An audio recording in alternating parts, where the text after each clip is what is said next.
It's time for Making a Living with Maggie Mistel, one of the nation's best-known career coaches. Ready to soul search, research, and job search into your ideal career? Career Happy Hour starts now.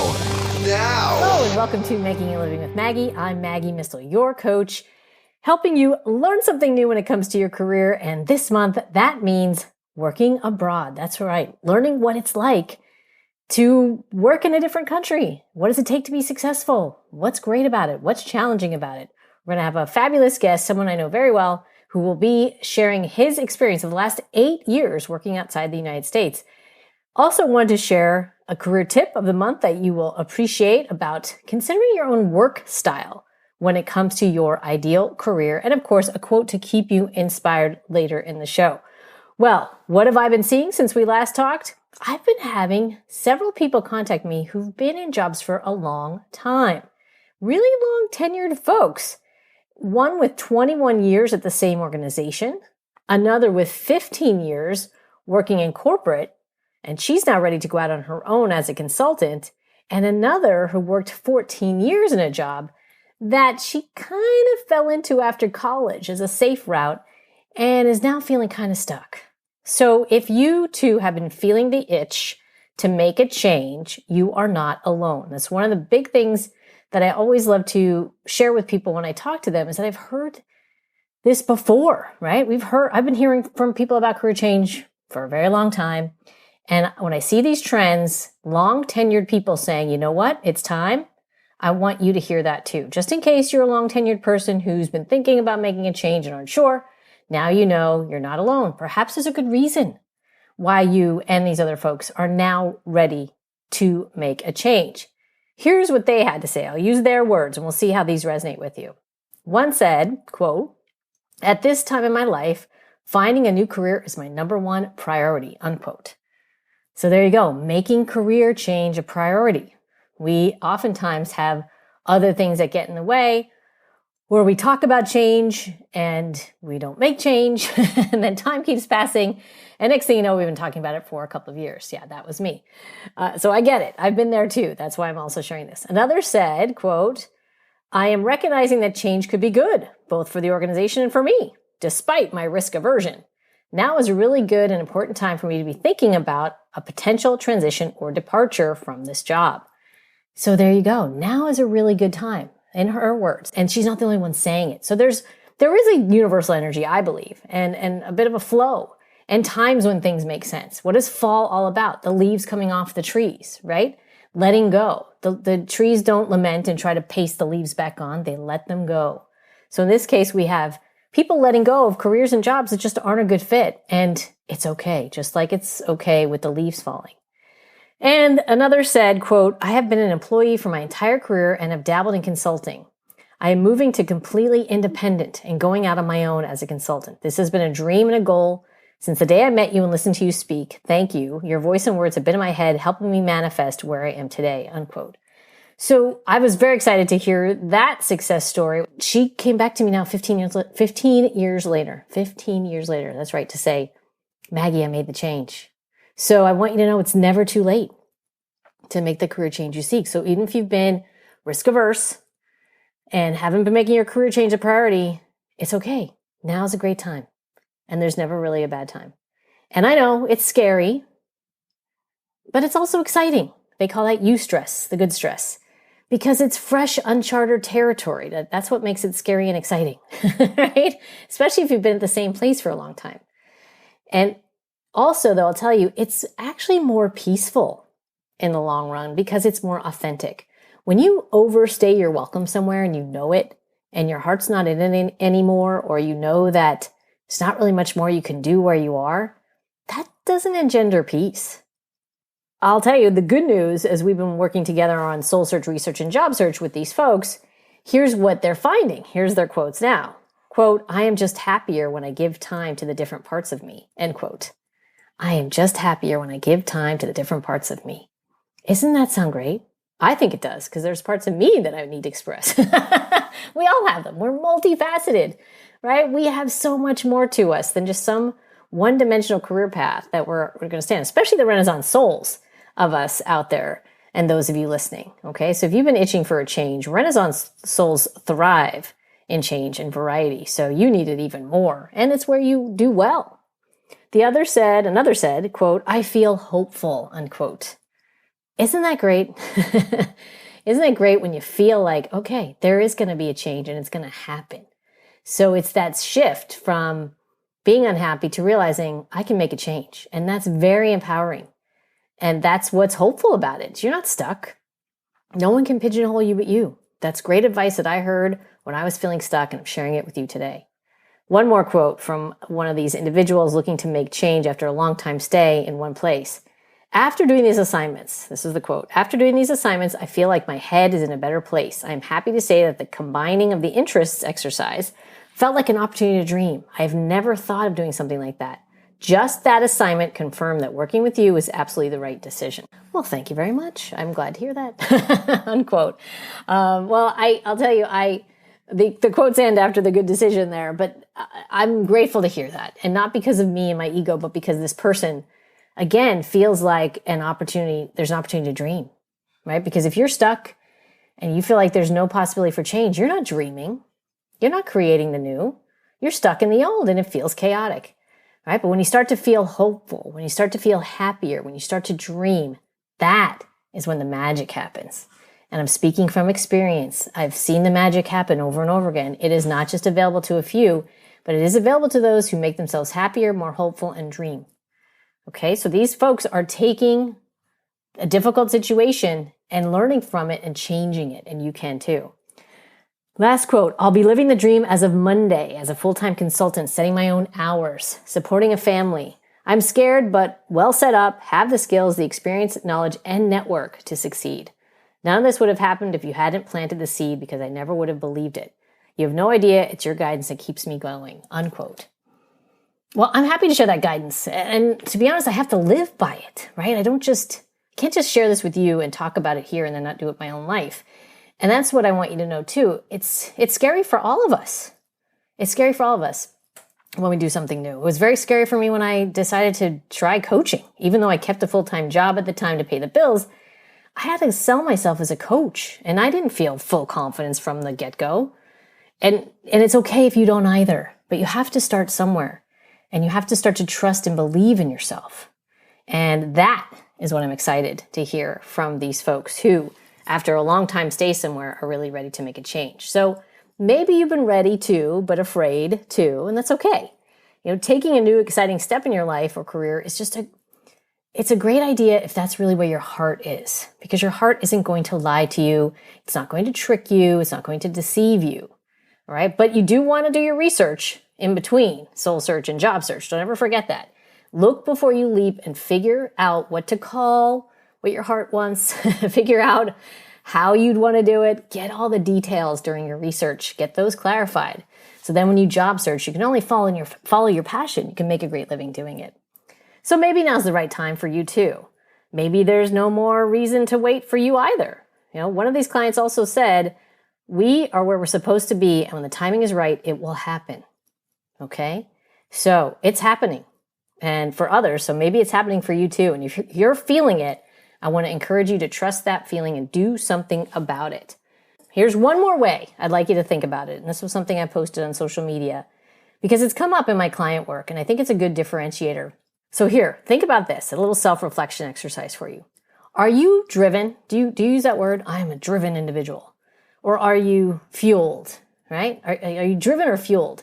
And what do I mean by that? Well, when we talk about being driven, there's usually a need or some type of fear behind it, right? Like I'm driven to make a lot of money because I'm scared that I won't have enough, right? Or I'm driven to succeed because I have a need for achievement. Well, that's probably not a healthy one, right? That's a little bit of too much people pleaser.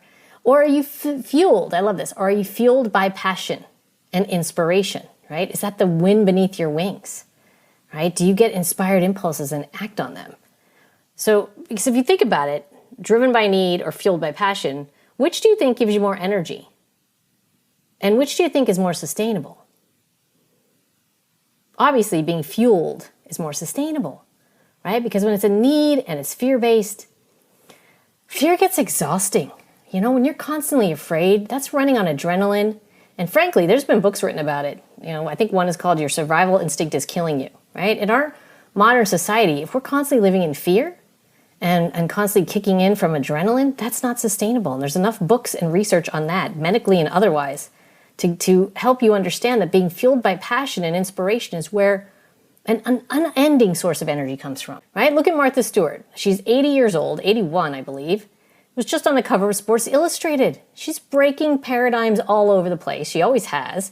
And she's fueled by passion. I know because I've read her books, I've interviewed her, and I worked for her at her company. So I encourage you to be fueled by passion. And I encourage you to do something like that that's sustainable. Because we talk about sustainability being important to us. But you need to be the change that you want to see in the world. If you want everybody else to do things that are sustainable, you got to start with yourself. Make your career sustainable.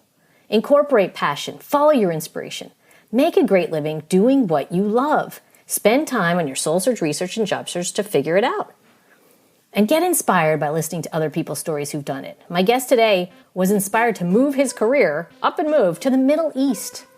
Keep staying inspired, think about being fueled by passion, and making the career changes that are going to get you there. Stay tuned for more right here on Making a Living with Maggie.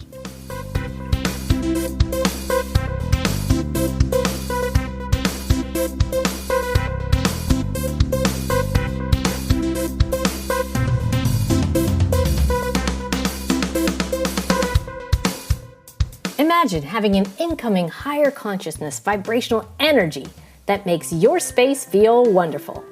FLFE is a leading edge technology that activates a high consciousness energy field through quantum association. Powerful benefits include EMF mitigation, harmonize any consciousness lowering EMFs emitted from devices, clearing negative history, remove residual negative energy from homes, objects, or phones, health and wellness support, more life force energy for the body. Anti-stagnation, clear old stagnant energies, plus so much more. I was gifted 15 days of FLFE and wanted to share this with you. Anyone can experience the peace and calm of the FLFE environment, free for 15 days. They never ask for a credit card and you won't need to remember to cancel because there's no auto billing and truly no strings. Visit www.flfe.net/free-gift to receive your free FLFE experience.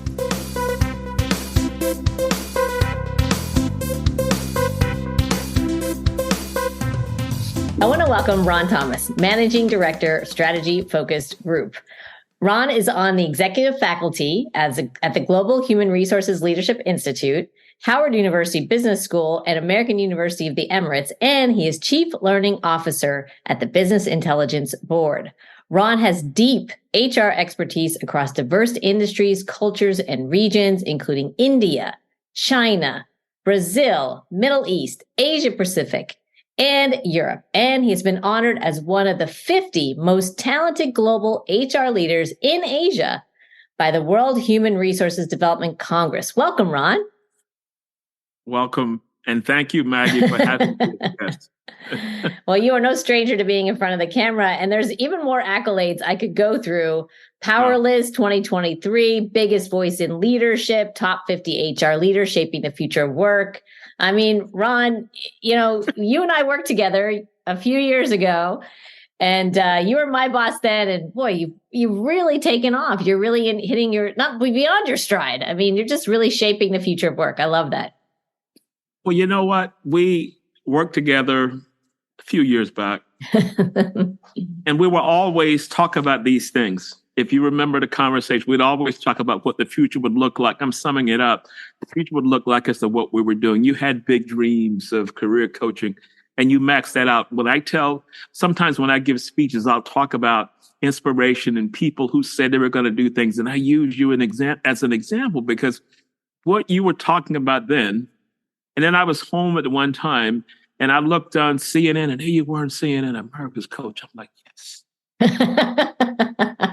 We dreamed all of this. We dreamed. And that's part of the goal setting, right? You got to dream big. Dream big. Yeah.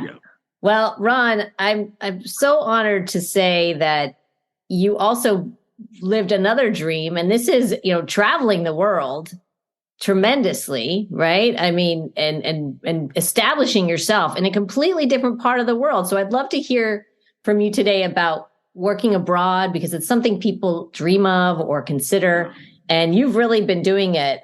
So tell us, what is it like to work abroad? You're in Dubai. Tell us about your life and lifestyle. So I'll go back to the branding issue, because I was recruited to come here and it's to Saudi Arabia as the chief human resource officer. And I lived in Riyadh for a little over a year, but it wasn't what I thought it was going to be. I was sold a bill of goods to come in and do things, and it wasn't that. And I decided to not renew my contract. But I said, you know what? I'll give it an opportunity. I'll give myself an opportunity to try and find something in the region. I'm in the hotel lobby here, so that's the sound you make here. Okay, no worries. That's part of the lifestyle. Yeah. So what happened, with that is that I said when I got there and I realized it wasn't going to work out, I said, you know what, let me get on the speaker circuit. And I sent out my bio to every conference producer that I could find. And I did this on a Thursday. And by Sunday night, I had 3 speaking opportunities, one in Istanbul, another one in Dubai, and I had never been to Dubai, and another one, I think, in Bahrain or wherever it was. And that started the speaking. So that kind of built the brand as this so-called, and I hate the term thought leader, but I was just giving my views on what You're actually really a thought leader. You think and you lead. Like you fit the term. Okay. Right? You put that in. I sold you. Yes, in a nice context. And that's what started it. So I built the brand up as if I knew what I was talking about, because I had views. We'd always share. When we sit back in the office, and we kind of strategize on things. And that kind of started it. So I built that brand up. So as a result of building that brand up, people would hear me speak, or they'd see me on a webinar or whatever. They said, can you come in and help us do X, Y, Z? So when I left Riyadh, I ended up in Dubai as the CEO for Great Place to Work. And that was another high profile position. Got a chance to meet a lot of cool people doing cool things, great organizations. But I realized at that time I wanted to just go back and open my own firm, Strategy Focus Group. And after a year, I put out a shingle and started. But I had built the brand, so business started coming in. I got a license on a Tuesday. I started working on a Monday, and nothing changed until COVID. Mm. So that meant, for the most part, every week I was in a different country. Whether it was Kuala Lumpur or whether it was Thailand. And it just kept going. And even today, I'm here. I just made the reservations because I'm doing the opening keynote at an upcoming conference in Bahrain. I come back from there. I'm doing a 2-day conference here in Dubai. I leave that Saturday and I'm headed to Toronto. So I would say you have to build a brand outside of what you do. And you have to have a thought process as to what are your views on, the future of work? And what kind of expertise would you bring to that? So I say branding is important because if the brand is important, that kind of pre-sells, and I don't really have to do a lot of speculating because people tend to call if they've got an issue. Well, you're well known. And I do remember that being one of your strengths. Is building quality relationships. You take a genuine interest in people. You remember them. You ask about them. You taught me that and it's not to network or work the room. Yeah. Like it's a genuine quality within you. And I think taking an active interest in others is a great way to build your brand. Yeah, it is, because sometimes people, they hear networking, I got to do network, and you see them in an event, and they just go from person to person, doing the 1-minute pitch, and I'm like, just calm down. Talk to people. People can pick that up. Yeah. And it's not being authentic. So I find people interesting, regardless of what you're doing. Mm-hmm. I was talking to the young lady who was putting out the food earlier, taking away the food earlier. How long have you been living in Dubai? What do you do here? How long have you been working for Marriott? And it's just having a conversation. Mm-hmm. And that's the key point of this whole thing about relationship, and because people feel it's a methodical process that you're trying to get something in the end. You never know what's going to come as a result of that. So I've always looked at it that way. So I don't have a scheme in mind. If I just say, so what do you tell me about what you do? So that's one of the success factors I would imagine in any job, but definitely in working abroad, right? Because you've got to rebuild your network in a new area. So what else does it take to be successful, Ron? Or what have you seen really support you in establishing yourself, abroad, across the world in a brand new area? I always try and help people to move to the next stage, whether that's an organization or whether that's a conference that's coming up and someone posts a conference and I will endorse the conference. I'll say, great conference, great speakers, working with these people for quite a long time. I'm not looking for anything. I'm not going there to speak, but I want them to be successful. So I have always worked from the premise of every day you have to make life deposits. So how can I help somebody today? Because you never know when that return, or I need to make a withdrawal on life. The account is always full. So it's not that ulterior motive of trying to always gain people and do all of no. That's just not in my DNA. So I can never really fake that because it's just not in my DNA. And I enjoy talking to people, regardless of what you do. That's the truth. I can attest to that. That brand is for real. So what's been challenging about it, working abroad? Challenging part is that I'm between both New York as well as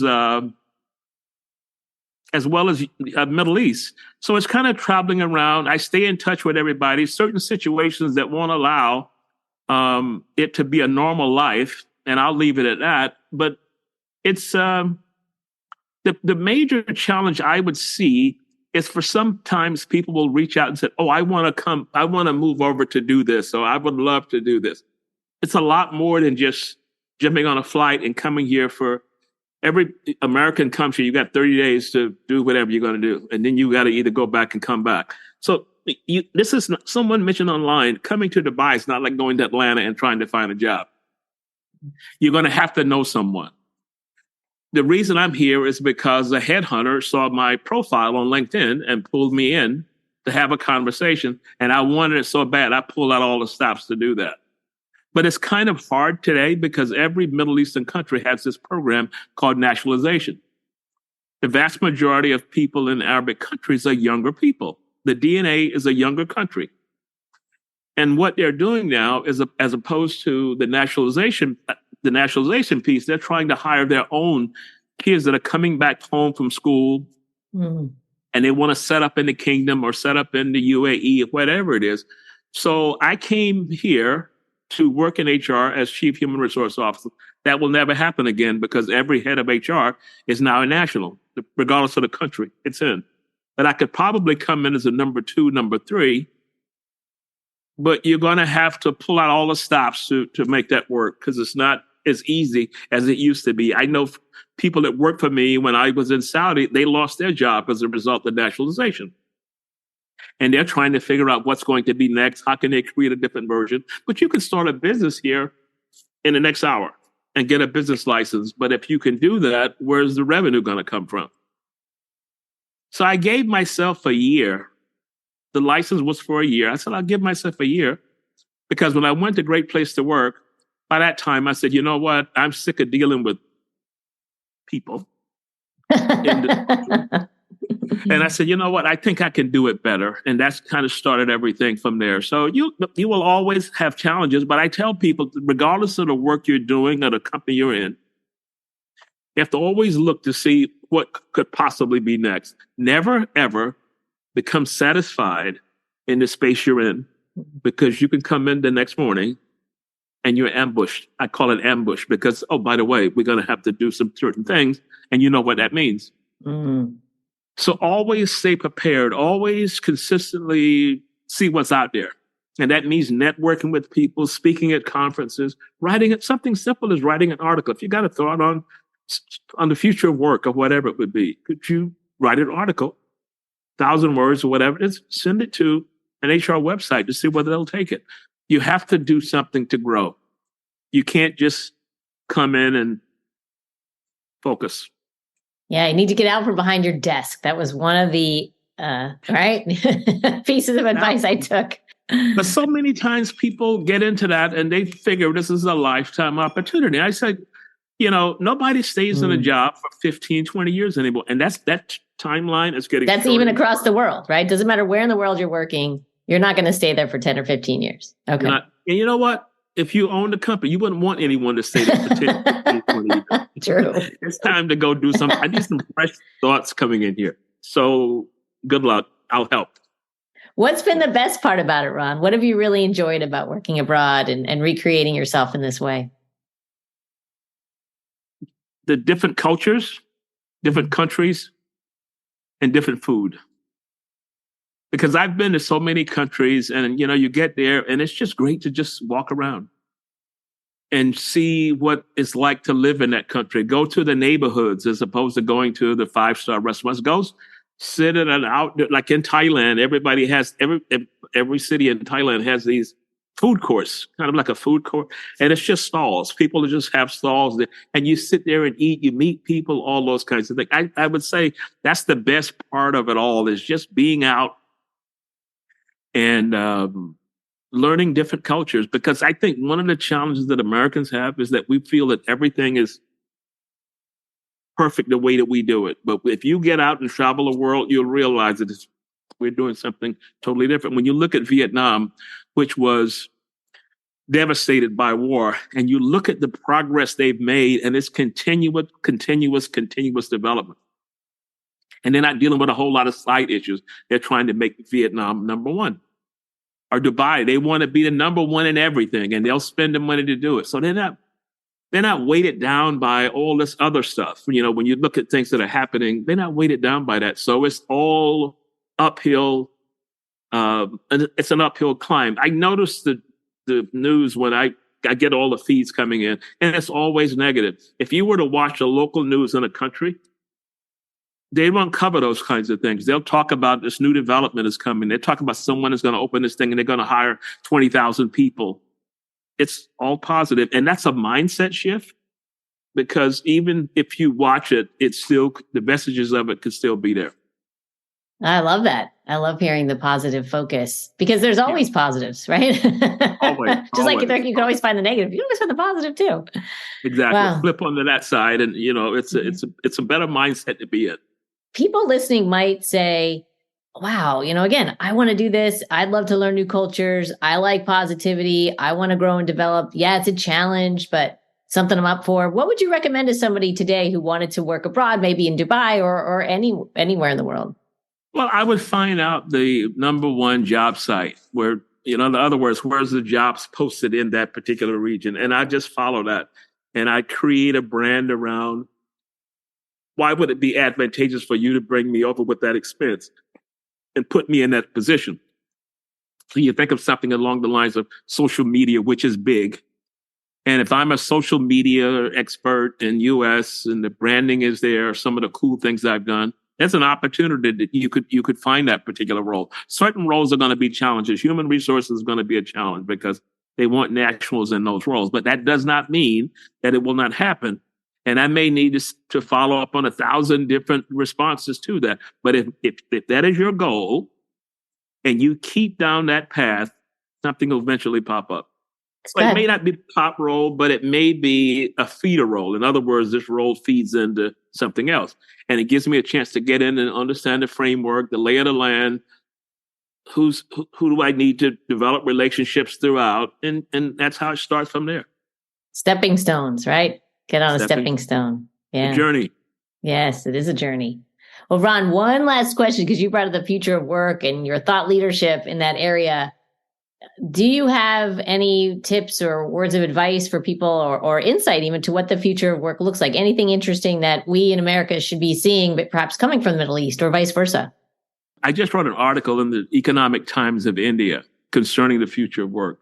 And one of the key components that I talked about in that article, that the powers that be, the so-called big shots, I always use that term, the big shots, right? Have a vision of work based on the way that they came to be where they are. I read an article the other day about a CEO who was demanding everybody come back to work. But meanwhile, they did an investigation and found out that he comes to office, but he lives, I think, in South Carolina, whatever it was, and he commutes by private jet. And not only that, but the company was building a local office nearby so he wouldn't have to make those trips. But meanwhile, he's demanding 3, 4, 5 days a week. So here's my thought. Talk to your people. Have them decide. I read an article about a gentleman that owned McDonald's franchises. And this was during COVID, when they were coming out of COVID. And it was always a problem when the schedules came out, because this one didn't want to work on weekends. This one wanted to work on weekends and would not want to work on this days because they had family commitments.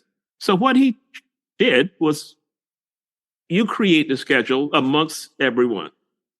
And as a result of doing that, it worked, because someone says, I'm an early person. Let me open up. I don't like to work late. So that would be me, right? That would be you. Yeah. Maggie would say, you know what? I want the evenings. I want evenings. Midday, right. I'm going to give you some, throw a little nugget in with Maggie. Maggie is not a morning person. Maggie, not as early as you, that's for sure. Not as early as me, but Maggie was always there when I left. So this whole world of work is going to have to be decided upon, and we make a decision amongst the workers.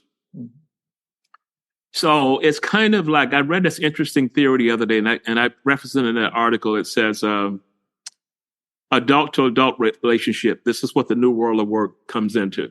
You're adult, I'm an adult. You say you want to work on those days? Fine. Whereas the old model has been adult to child. You will come in Monday, Wednesday, and Friday. Who chose Monday, Wednesday, and Friday? I did, because I know best. And you could do Tuesday and Thursday from you. So, well, maybe I want Monday, Wednesday, Friday. So can we have a discussion as adults to try and figure out a new work model? And that's my thought. I'm giving a speech in Bahrain in 2 weeks from now.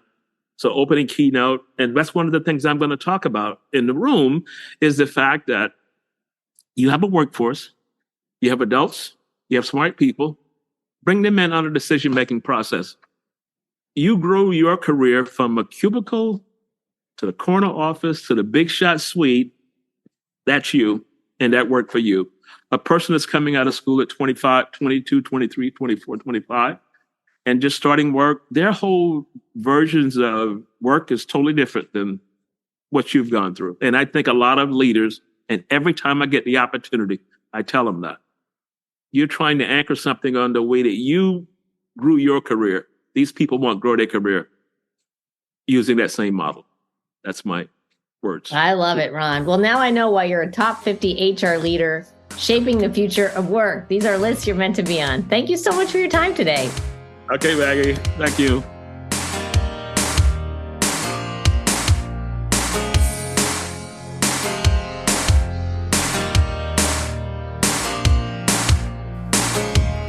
Now that we've heard from Ron, it's time for your career tip. This one is about an important element of your ideal career: work style preferences. You work better in certain situations or work environments. We all have preferences. These work style preferences are an important component to your ideal.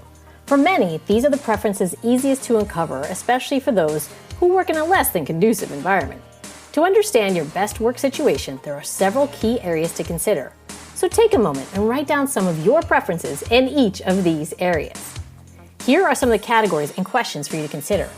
Don't just respond to them, but list all of your preferences. First, work with people. Some of my clients tell me they prefer working on their own, while others can't survive without constant interaction with others. Some prefer working in a team environment, still others prefer being individual contributors. Which one is right for you? Next, your specific role. Some people want to be in charge, others want to just perform their specific job. Some need to work on a client or externally focused activities, while others prefer a more internal role. Next, type of organization. You may want to be part of a major corporation with international reach, or perhaps you thrive in a startup atmosphere with less than 20 employees. You might want to work in a not-for-profit to further a cause, or prefer working for a government agency. Whatever the organization, consider how formal you'd like it to be too. For instance, some prefer to dress up every day in a suit, while others like jeans and t-shirts in the office. Which is right for you? Next, you'll want to think about type of product. Some need a physical, tangible product and want to work on product development or in sales. Others prefer to work with ideas and be part of conceptual design, while still others enjoy working with data and analysis or even providing a service. Last, your work location. Many clients prefer to work indoors while others prefer to be outside or not be tied to a desk all day. Some want a combination. Some prefer big city life, where others might love the charm of a small, rural town. Some may want to work abroad or be a digital nomad. Some prefer warmer climates, while others just want to live near an ocean or park. And many prefer little or no commute. Try to focus on your ideal work setting. Try not to limit your list because you don't think it's possible or you don't believe you can change from what you have. Just write down your preferences. Again, trust it. As an example, I see the benefits of being in a big metropolitan area because it provides convenience and networking, as well as a professional setting where I can work indoors comfortably and privately. But I also prefer warmer climates where I can work outside with the view of nature. Impossible to have it all? No, it's not. I vary my work location, whether that be New York City or Southern California or South Florida, where I work with a view of the Pacific Ocean or tropical Florida Keys, both magical sunsets. I decided to work like this after reading about an author who spent 6 months of every year living and working in Bali. She wasn't extremely wealthy, and neither am I. But I know which preferences are important to me, and I make them happen. It's time for you to put yourself in the right work style setting so you can become even more productive, more efficient, and more satisfied by your work without adding more hours to the workday. To hear more tips like this, check out previous episodes of Making a Living with Maggie and purchase my book, Are You Ready to Love Your Job? Make a Great Living Through Soul Search, Research, and Job Search. Available on Amazon, where it ranked #1 as a new release in Job Search.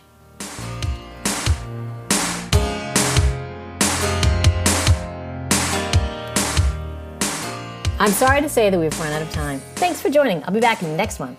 Here's a quote to keep you inspired from Craig Zabransky, author of Gifts from the Road and StayAdventurous.com, as well as StayLuxurious.com. Here it is.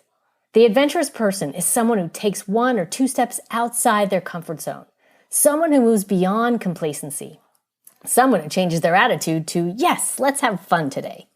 I want to encourage you to take that trip, make that journey. That can and will change your life. I did. Now I can't imagine my life any different. Thanks for listening. I'm Maggie Mistel, your career coach, inspiring you to make a great living.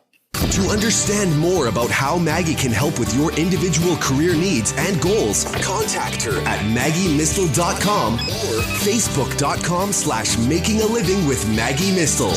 Together we can all make a great living. Great living.